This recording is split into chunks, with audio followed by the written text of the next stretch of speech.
Speedway Report is a production of ZTV. Well, does it seem in recent years that championship teams are dissolving right after they win the crown? Away they go. Where does Lewis Hamilton rank among F1's best? And I'd like a peek of another NASCAR Cup driver supporting his local short track. We've got one, and it's a pretty cool story. We've got all this and more coming up. Welcome to Speedway Report for Monday, November the 16th, 2020. From the shores of Lake Norman in Race City, USA, Mooresville, North Carolina, I'm Patrick Reynolds, and thank you for joining the fastest half hour in racing. Have you subscribed to our YouTube channel yet? Give you a friendly reminder each and every week. Our good friend Leo down at Brazil rarely catches a live show, but he's got it in his mailbox every week.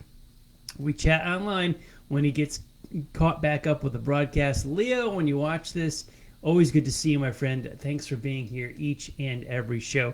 We're one day past a big anniversary, as November 15th is the date it took place in 1992 of one of the most historic, pivotal, influential races in the NASCAR Winston Cup Series, the 1992 Hooters 500.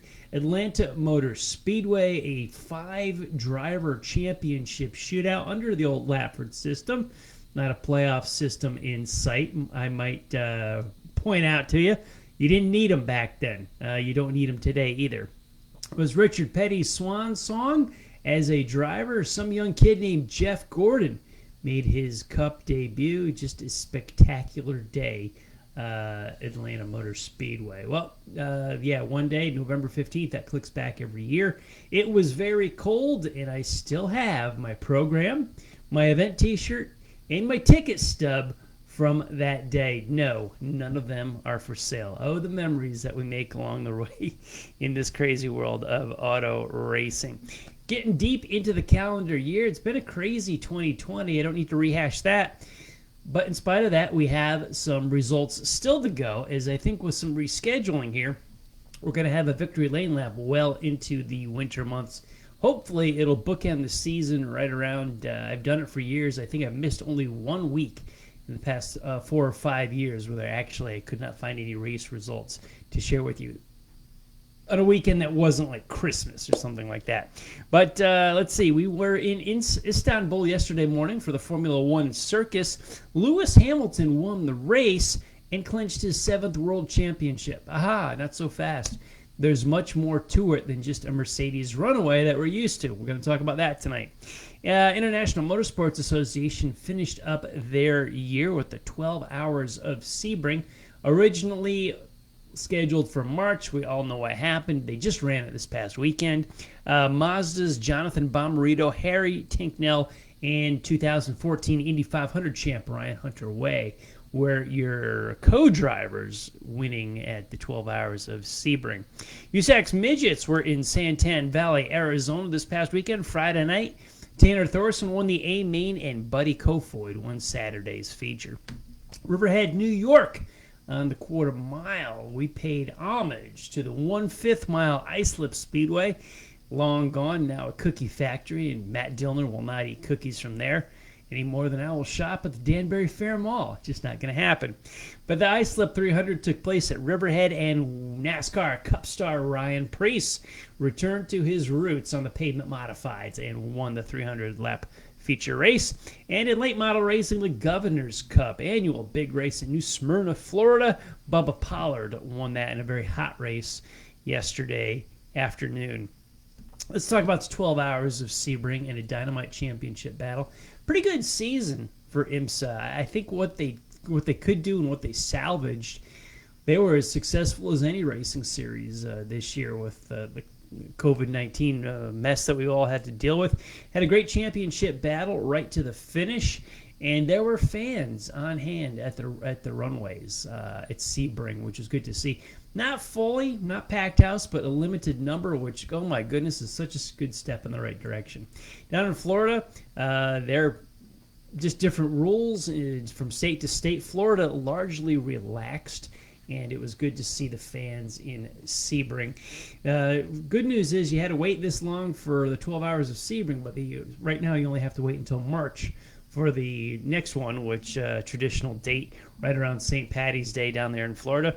Team Penske's Acura was the championship this year. It was driven by Helio Castroneves and Ricky Taylor. They were the co-driving champions for this year. Their third driver along for this ride was Alexander Rossi. They were 7 laps down at the checkered flag, but in 8th position, and that was enough to clinch the driving title. Helio and Ricky Taylor, 1 point was their championship margin of victory. Again, here's a great story with not a motorsports playoff style format in sight. But I asked about this as Penske is now with Acura closing up shop with the sports car team. This was their swan song. They won't be around again next year. And it brought to mind of other teams that are closing. We lost Bob Levine's team just a few weeks ago in the NASCAR Cup Series. Horrible business model, he says. And Furniture Row Racing that won the Cup Championship, and they're no longer here. Now, Furniture Row and Bob Levine, both offshoots of JGR's Toyota team, got nothing to do with IMSA, I know. But it seems like we've got some very, very competitive and strong-running teams. Doesn't matter. They're closing up shop and they're going away. This Furniture Row was a big warning signal that the Cup Series is not healthy. What does this Team Penske closing say about sports car racing? Maybe nothing. I don't know. Roger has his hand in all kinds of business decisions, so he knows where money flows and where the smart money is and where to invest it and where to move it around. He's got a very strong IndyCar program and NASCAR programs, and I'm just sorry to see him go. What we do is we trade Penske out. However, Chip Ganassi is returning to the DPIs in 2021, so we got Penske out, Ganassi back in, which is a shame because I loved it when they could or would go head-to-head. There's some of the great battles in history in the IndyCar series, not so much legendary in NASCAR, but, this could be spectacular in sports car racing. So it's good to have Ganassi back in, but it's sorry to see Penske's go. The great championship battle by 1 point. I can't scream about this enough of how special this was, and alluding to the Hooters 500. Brian France screamed about NASCAR. It's like, we need more 7-game moments. I screamed back at him, no, you don't. 7-game moments are the exception rather than the rule. That's what makes them so special. You've watered down and diluted the Cup Championship to nothing now, in my eyes. I have zero interest in it, yet we had this great battle for the championship in sports car racing, and we had a 12-hour race well into Saturday night to try to decide the championship, and it just naturally, organically formed, and it was absolutely spectacular. Now, on the flip side of that, in Formula One, Lewis Hamilton clinched his 7th World Championship, which is an outstanding accomplishment, but there's still several races remaining in the season. I could click over in my handy-dandy web browser here, but I'm not going to do that at the moment. Just see how many races were left in the Formula One season. I'm not sure. I know we've got at least 2, but I know with the shuffling the schedule, I don't remember. Kind of trying to peek off camera here a little bit, and blah, blah, blah. No, I'm not sure. But we got at least 2. Anyway, I've always enjoyed Formula One racing over Thanksgiving weekend because I don't watch any football. And we've got at least another race into December. So Hamilton clinches with a few races to go. However, I think that's how it should be if you were that much of a dominant force, which he was throughout this entire year. And there's some criticism about him socially, where he stands, and that there's some praise in that area, and there's also criticism of his driving, the team, favoritism from the stewards, from rules, etc., etc., etc. There's always a lot of criticism for a guy that wins that much. Witness Jimmy Johnson in NASCAR so much. Here we are, Lewis Hamilton in modern day times with his 7th championship, and I ask, where does he stand in the world of Formula One's best? I ask that if you're watching right now and you want to chime in on the chat. anywhere on social media where you watch this show. He ran a fantastic race, Hamilton did, in the rain. I mean, this was an unusual race yesterday in Istanbul. How it rained and we had a wet track, and then it quit raining, but the track would not fully dry. There was a dry line forming in spots, but a very soaked, deep, wet track in other spots. So it was a very difficult race for the teams to manage. They ran a lot of the race, started the race on full wets, and then went to intermediate within laps of the start of the race, as you couldn't go to full slicks because there was so much water on the track. Yet it stopped raining at points, and it was misting, and then it stopped, and the track would dry just in spots. So what do? These intermediate tires took such a beating, and Hamilton did this fantastic drive where he was actually about 20 seconds off of the leaders on his intermediate tires. He worked his way, drove the car, had full control over it, and ended the race about 30 seconds ahead of the leaders. He had a 50-second swing, almost a full minute swing in his time from where he was running to where he finished in regards to the leader of the race. It was an outstanding, I didn't know how to describe it other than this guy is one of the best I've ever seen behind the wheel of a race car. So many teams were running on the intermediate tires, most of them were, but they were wearing out and they had to pit.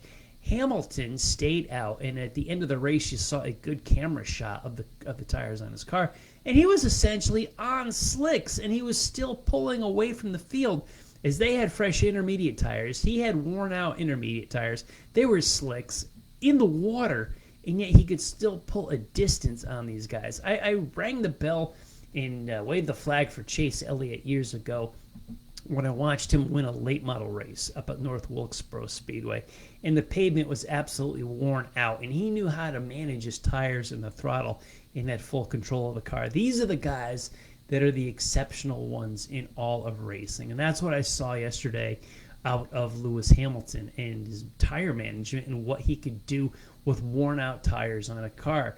These are the Tony Stewarts of the world, the Jeff Gordons of the world. Lewis Hamilton is that type of Hall of Fame legendary driver in Formula One.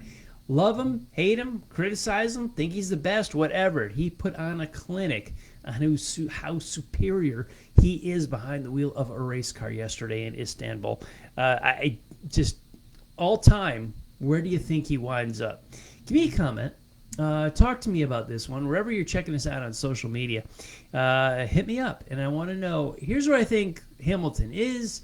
Where does he rank amongst, the Michael Schumachers, Ayrton Senna, Juan Manuel Fangio?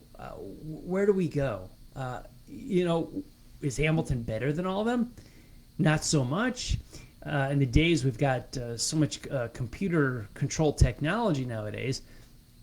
In days we had traction control, we don't fuel anymore. However, during all this time, all the cars either had traction control or none of the cars had traction control. All of the cars refueled or none of the cars refueled. So the technology is there across the board. So I take that out in the days of, say, Fangio, when it was manual shift and no computers and just a raw race car with a carburetor and engine, suspension, and a guy, shifting and braking and using the clutch.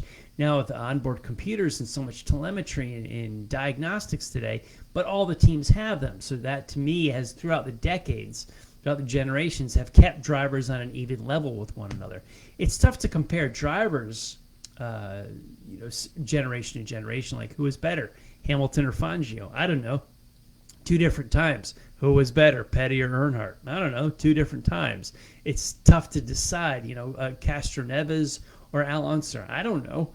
Different eras like that. I don't think you can do, but you certainly Hamilton is the best one of this generation. Now, Ayrton Senna's life got cut short.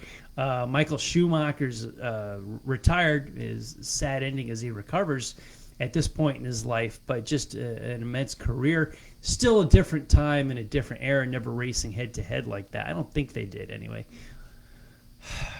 Wait a minute. Schumacher made a comeback, didn't he? Yeah, he did, and I think he overlapped with Hamilton as well. Anyway, I'm interested. You watch this show live, you watch it on a podcast. Let me know where you think Hamilton lies, best of all time or maybe give me a little ranking of where you think he is. Now, there's a tremendous amount of money in Formula One racing, says Captain Obvious. You all know that. Where there was not a tremendous amount of money was in the super late model race down in New Smyrna Beach, Florida yesterday. The Governor's Cup 200 is a annual event, got big stars, big tradition. Wonderful to see everybody there. However, the payout was quite surprising to me, or lack thereof, as I looked into it a little bit, is that you held a 200-lap, $15,000 to win super late model race. I think that's fantastic.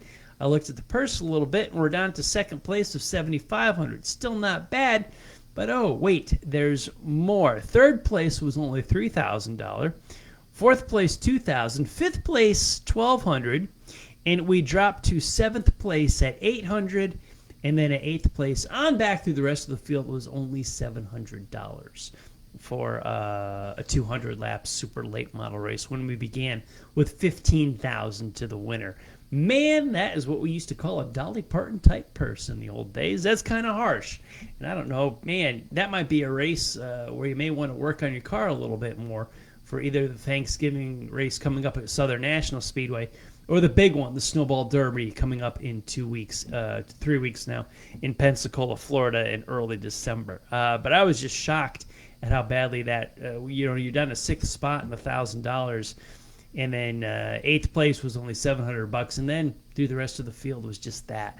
Man, that was weak. I'd love to see some money taken off that top spot and given to the guys in the back of the pack. That is hard to get a full field with a purse like that.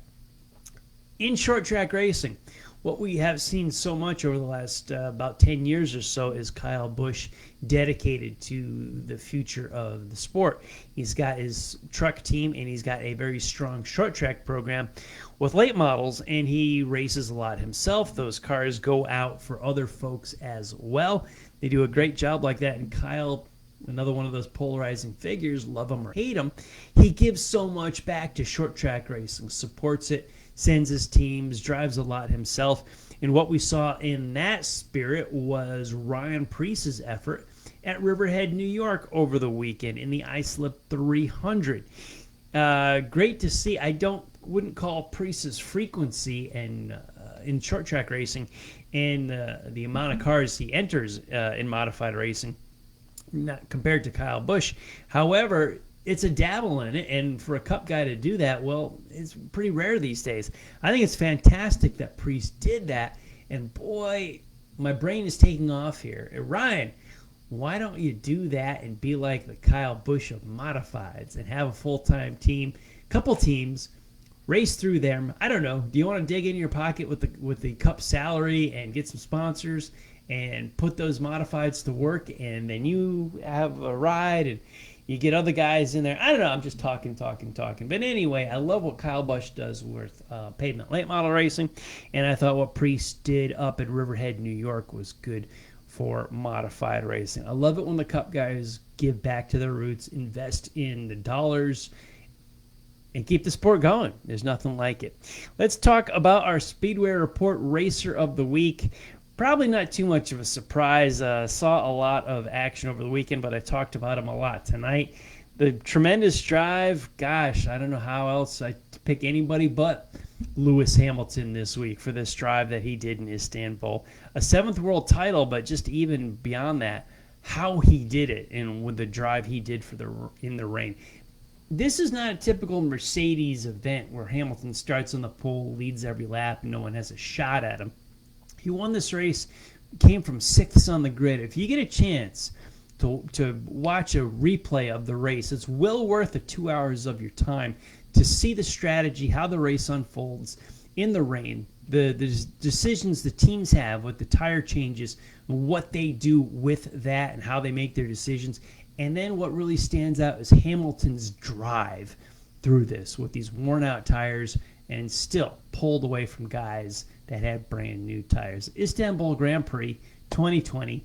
Go watch it if you haven't seen it. Lewis Hamilton, bigger than his seventh world title, is this right here. Speedway Report's Racer of the Week. In between our shows, keep up on the world of racing with SpeedwayReport.com All of our episodes are archived on the show. Where else are they? Well, they are on Facebook, on Racers Reunion and Speedway Report with Patrick Reynolds. They are on Twitter at Speedway Report and at Speedway Pat, and racersreunion.com in the forum, as well as what I tell you at the top of the show, YouTube, right there. So we're pretty much all over the internet and get a lot of watches from so many forms of social media. I want to thank everyone who chimed in tonight, who watched the show live on Facebook. Thanks for being part of it. I want to thank all of the military past and present for the freedoms we enjoy as Americans in our daily life, including the simple things like bench racing right here every Monday. Freedom is not free, and a veteran paid that bill for it. To all the men and women who are defending freedom and watching Speedway Report, you take care of yourselves and come home soon. A special salute to all the teachers, school staff, firefighters, police officers, and paramedics in our own communities. They are quiet and modest heroes every single day. God bless and thank you. You've been watching Speedway Report from the shores of Lake Norman in Race City, USA, Mooresville, North Carolina. Please like our Facebook page, Speedway Report with Patrick Reynolds, and you can follow me on Twitter. I'm at Speedway Pat. If you're on Facebook Live right now, it is November the 16th, coming up on to 8 o'clock in the Eastern Time Zone. You head on over to Drag Racing List on Facebook, as Drag List Live is coming up at the top of the hour. Bill Pratt and John Bachman will carry you through the quarter-mile ranks and the 1,000-footers. Now, I'll be back live here on Facebook Monday, November the 23rd. Big late model race at Florence Motor Speedway in Timmonsville, South Carolina. We're going to preview a busy Thanksgiving racing weekend. I'm going to pluck up whatever short track racing I can find. Thank you all for watching. You take care of yourselves and take care of each other. I'll see you all next week.